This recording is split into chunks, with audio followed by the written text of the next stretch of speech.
Bakery স্টাইলে এরকম কুকিজগুলো খেতে আমাদের অনেকেরই ভীষণ ভালো লাগে। তবে এই কুকিজগুলোই যদি আমরা বাড়িতে বানিয়ে নিতে পারি তাহলে তো কোনো কথাই নেই।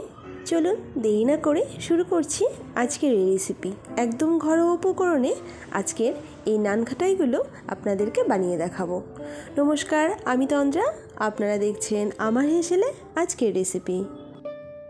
একটি ভারী মতো পাত্র নিয়ে নিয়েছি আর এর মধ্যে নিয়ে নিলাম হাফ কাপ ঘি।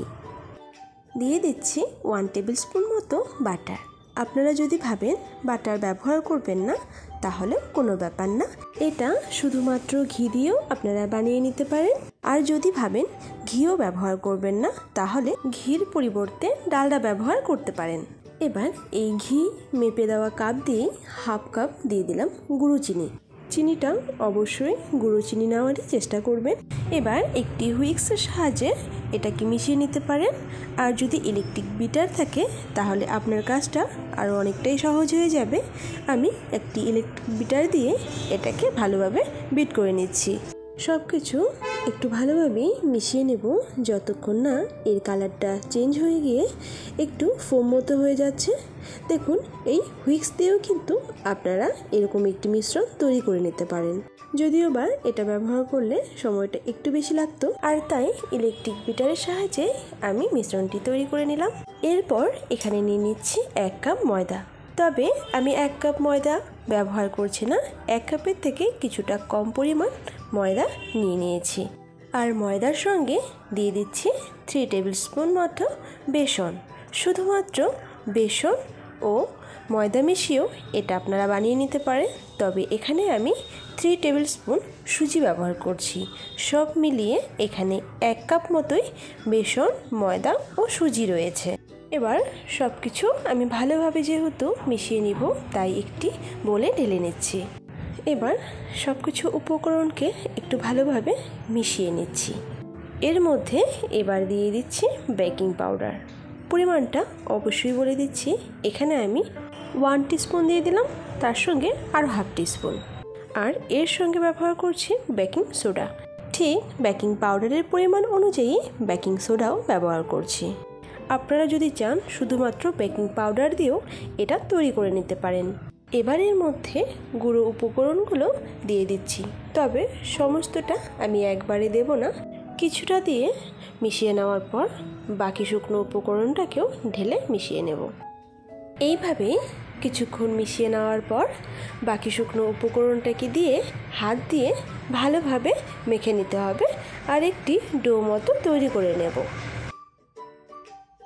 বিস্কিটের জন্য ডোটা কিন্তু একদম শক্ত কিংবা একদম নরম হবে না, কিছুটা চটচটে টাইপের একটি ডো তৈরি হবে। ডোটাকে ভালোভাবে মেখে 30 মিনিটের জন্য রেখে দিচ্ছি ঢেকে। বিস্কিটগুলোকে ডিজাইন করে দেওয়ার জন্য এখানে আমি কিছু বাদাম নিয়ে নিয়েছি আর বাদামগুলোকে এইরকমভাবে কেটে নিয়েছি। এখানে একটি প্লেটে সামান্য তেল দিয়ে একটি পেপার দিয়ে দিয়েছি, চাইলে এখানে বাটার পেপারও ব্যবহার করতে পারেন। এরপর 30 মিনিট পর বিস্কিটের শেপগুলো দিয়ে দিচ্ছি আর এর জন্য এরকমভাবেই বল বানিয়ে নিয়েছি। আর এই বলগুলোর উপরে একটু প্রেস করে আমি বাদামগুলোকে বসিয়ে দিচ্ছি। বিস্কিটগুলোকে কিছুটা ডিস্টেন্সে বসাবেন, নয়তো যখন বিস্কিটগুলো বেক হতে থাকবে তখন একটার সঙ্গে আরেকটা লেগে যাবে। এবার একটি পাত্র বসিয়ে তাতে নুন দিয়ে তার উপর স্ট্যান্ড বসিয়ে 10 মিনিটের জন্য প্রিহিট করে নিয়েছিলাম।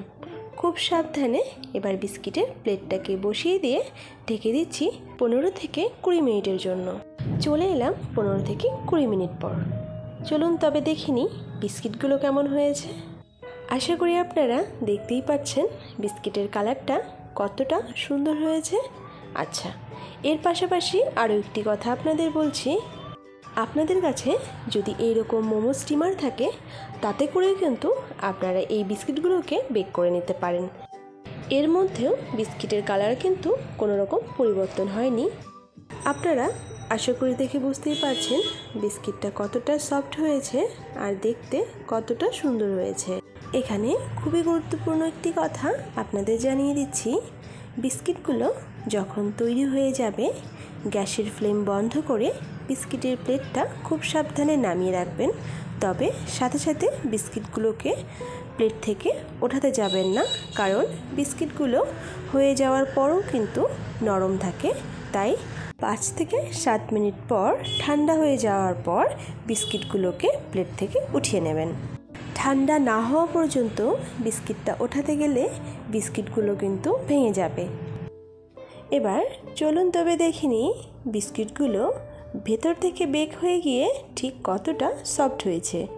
যারা চা খেতে ভীষণ ভালোবাসে তাদের জন্য চায়ের পাশে এইরকম একটি বিস্কিট অবশ্যই চাই। আপনারা চাইলেই এই বিস্কিটগুলো ঘরে বানিয়ে নিতে পারেন। বিনা ওভেনে তৈরি করে নিলাম এই কুকিজগুলো। এই কুকিজগুলো আমার তো খেতে ভীষণ ভালো লাগে, আর আপনারা যারা এখনও ট্রাই করেননি তারা অবশ্যই ট্রাই করুন। এখানে একটি বিস্কিট আমি ভেঙে আপনাদের দেখিয়ে দিচ্ছি। দেখুন বিস্কিটটা কতটা সফট হয়েছে আর ভেতর থেকে কতটা বেক হয়েছে। আজকের রেসিপিটি আশা করছি আপনাদের ভালো লেগেছে, আর যদি ভালো লেগে থাকে তাহলে লাইক দিয়ে সকলের সঙ্গে শেয়ার করতে ভুলবেন না। দেখা হচ্ছে আবারও একটি নতুন রেসিপি নিয়ে।